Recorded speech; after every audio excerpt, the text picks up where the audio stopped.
कितीतरी दिवस झाले मी या गोष्टीची वाट बघत होते. मी वॉशिंग मशीन घेऊन 3-4 दिवस झालेत आता, पण आज आले होते इन्स्टॉलेशन करण्यासाठी. आता त्यांचं काय चाललंय बघा, 3-4 दिवस झाले त्यांचं पण आपलं हे लसणाचं काम सुरूच आहे आणि कोणतीही नवीन गोष्ट घेतली तर कमीत कमी 7 दिवस तरी त्याचं कौतुक आपल्याला राहतच. नव्याचे 9 दिवस म्हणतात ना, तर तसंच. आज संध्याकाळी मस्त चूल पेटवली होती आणि संध्याकाळी रोज उकडून कणसं खाणं हे अभिचं आणि आप्पांचं आता फिक्स झालेलं आहे. संध्याकाळच्या टायमिंगला सनसेटला हे वातावरण इतकं छान वाटतं, असं वाटतं निवांत इथं बसून राहावं. पण 10-15 मिनिटातच सनसेट होणार, दिवस मावळणार, त्यामुळे पटकन घरी गेलो आणि आज मी चुलीवरतीच मस्तपैकी भाकरी बनवल्या होत्या, त्यानंतर कारल्याची भाजी बनवली होती.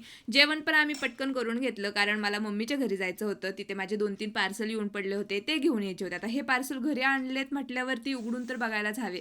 सगळ्यात पहिलं पार्सल आहे फ्लिपकार्टवरून. तुम्हाला तर मी म्हटलं होतं पाडव्या दिवशी की मी एक तोरण ऑर्डर केलं होतं, तेच आता मला रिसीव्ह झालं होतं. आता पाडवा तर होऊन गेला. हे लोटसचं तोरण आहे. तोरण छान आहे, एखादा नवीन सण येईन पुढचा, त्यावेळेस वापर होईलच याचा. त्यानंतर हे दुसरं पार्सल आहे नायकावरचं. आता नायका म्हटल्यावरती स्किन केअर वगैरेच असणार आहे, मेकअप. तर हे आहे शॅम्पू बायोटेकचा मागवलाय. तिसरं पार्सल आहे फ्लिपकार्टचं. या बॉक्समध्ये काय निघतंय, आणखी एक बॅग, पण यामध्ये आहे माझं ॲपल सायडर व्हिनेगर. चला भेटू नेक्स्ट ब्लॉगमध्ये, तोपर्यंत बाय.